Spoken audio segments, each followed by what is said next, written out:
No dia 11 de março, a OMS declarou a pandemia do novo coronavírus. Algumas semanas depois, as aulas foram interrompidas, as pessoas se isolaram dentro de suas casas e a gente pensou que essa situação não fosse durar muito tempo.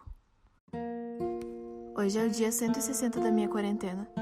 Durante as primeiras semanas, eu não me preocupei muito. Foquei mais em ler e reler os livros que tinha em casa.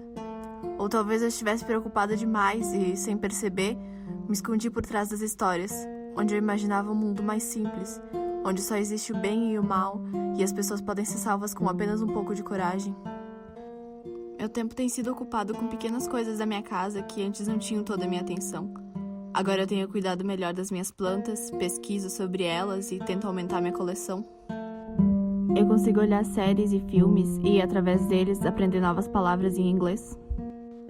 Passo mais tempo com meus gatos, só que agora sem pressa, fazendo carinho e escutando eles ronronarem. Brinco com a minha cachorrinha e corro com ela pelo quintal, para nós duas fazermos exercício. A única aula que eu tenho é de inglês, online, uma vez por semana. Minha irmã ainda tem aulas, mas a gente sempre consegue um tempo para assistir um filme ou tentar uma receita nova. Desliga o vídeo. Nem sempre dá certo. Entre jogos de cartas e resenhas de livros, a gente vai passando o nosso tempo. Adjective, beautiful, bold. A fotografia tem sido um desafio para mim ultimamente. Minha preferência sempre foi paisagens e retratos, mas minha paisagem agora é sempre a mesma e minha família já não aguenta mais tirar retratos. Eu passei então a fotografar meus gatos, minhas plantas e eu mesma. Autorretrato é uma coisa que eu nunca tinha tentado antes, então eu resolvi me desafiar e o resultado foi melhor do que eu pensei. Outra coisa que eu não fazia muito era observar o céu. Ano passado eu fiz parte do clube de astronomia do IFE e esse ano eu acompanhei sozinha os eventos sobre os quais aprendi ano passado. A lua rosa, os eventuais alinhamentos, chuvas de meteoros. Isso rendeu algumas fotos também. Falando assim, até parece que eu soube lidar bem com a situação. Na verdade, nunca foi fácil. As dúvidas, a incerteza, o pesar, as notícias desanimadoras na TV, no celular, o descaso daquelas pessoas em quem a gente deveria poder confiar para que isso tudo não tenha um final trágico. Ainda assim, eu reconheço que minha quarentena é um privilégio que muitos não têm.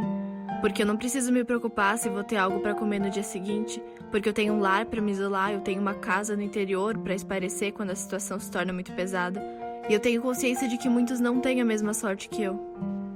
Enquanto isso tudo não chega a um fim, podemos usar esse tempo para refletirmos sobre essas diferenças.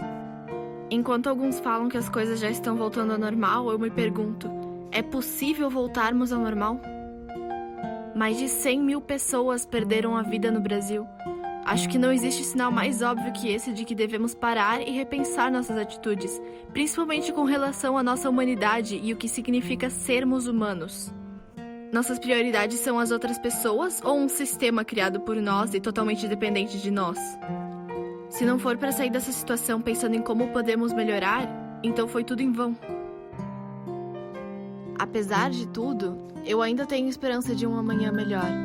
Que em pouco tempo a gente vai estar de volta com todos os que nos fazem falta agora. E os passeios vão voltar, e os olhares vão voltar, e os abraços vão voltar. E a gente vai se ver em um amanhã melhor que hoje.